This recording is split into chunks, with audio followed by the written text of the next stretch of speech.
ڕاپەڕینی خوێندکاران و مامۆستایانی بەردەکی سەرای سلێمانی. بزانن جیاوازیەکانی چی بوون لەگەڵ خۆپیشاندانەکانی ئێستا. ئەگەرچی هەموو شارێک خاوەنی کۆمەڵێک تایبەتمەندی خۆیەتی، بەڵام شاری سلێمانی بەهۆی نوێبوونیەوە هەندێک تایبەتمەندی تری هەڵگرتووە کە لە شارەکانی تردا بەدی ناکرێت.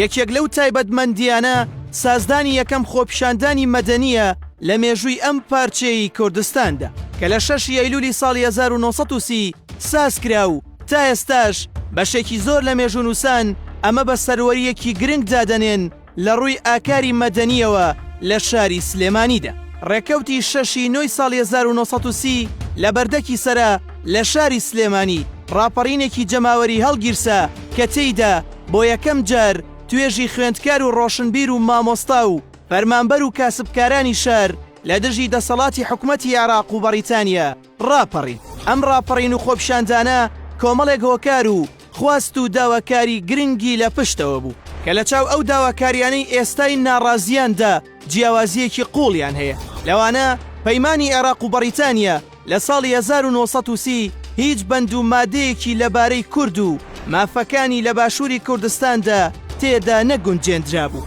هەوکات سیاسەتمەداران و ڕۆشنبیرانی عەرەب لە عێراق ڕێگەیان پێدرا بوو کە ڕێکخرا و کۆمەڵەی سیاسی دابمەزرێنن، بەڵام کورد لەو مافە بێبەش کرابوو. کورد لەو سەردەمەدا ئیتر لەوە ناومێت بوو کە مافەکانیان لە چوارچێوەی عێراق یان کۆمەڵەی گەلاندا دابین ناکرێ و کورد بەنیازی سربەخۆیی و بەڕێوەبردننی کوردستان بەدەستی خۆیان بوون و ئەمەش لەو گەشتەدا کە شاندێکی حکومەتی ئەو کاتی عێراق بۆ شارەکانی هەولێر و سلێمانی و کەرکووک کردیان بۆیان دەرکەوت کە خەڵکی باشووری کوردستان دەیانەوێت سربەخۆ بن و لە عێراق جیا ببنەوە.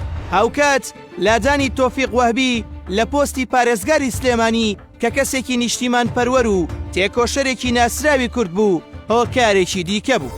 هەر بۆیە ڕۆژی 6 ئەیلول کە بڕیار بوو هەڵبژاردننی ئەنجومەنی نوێنەرانی عێراق بەڕێوە بچێت، خەڵکی خۆپیشاندەر و ڕاپەڕیوی سلێمانی لە بەردەکی سەرا گرت بوونەوە و پاشانچین و توێژەکانی دیکەش پێی زیاد بوون کە فایق بێکەسی شاعیر یەکێک لە پێشەنگەکانی ڕاپەڕینەکە بوو و بەپێی بەڵگە مێژوویەکان ژمارەی خۆپیشاندەرانی بەردەکی سەرای سلێمانی نزیکەی 3000 کەس دەبوو. حکومەت بۆ سەرکوتکردنی خۆپیشاندانەکە هێزێکی ڕەوانە کرد و هێزەکە بە شێوەیەکی دڕندانە دەستیان کرد بە گول لە بارانکردنی خەڵک و ژمارەیەکی خەڵک شەهید و بریندار بوون کە ناسراوترینیان ئەولە سیز بوو. ئەو ڕووداوە هەستی شاعیرانی ناسراوی ئەو کاتی کوردی وەک پیرەمێرد، حەمدی، بێکەس، گۆران و ئەخۆلی جوڵاند و هەر کامەیان چەند هۆنراوەیەکیان بۆ ڕاپەڕینی جەماوەری بەردەکی سەرای سلێمانی نووسی.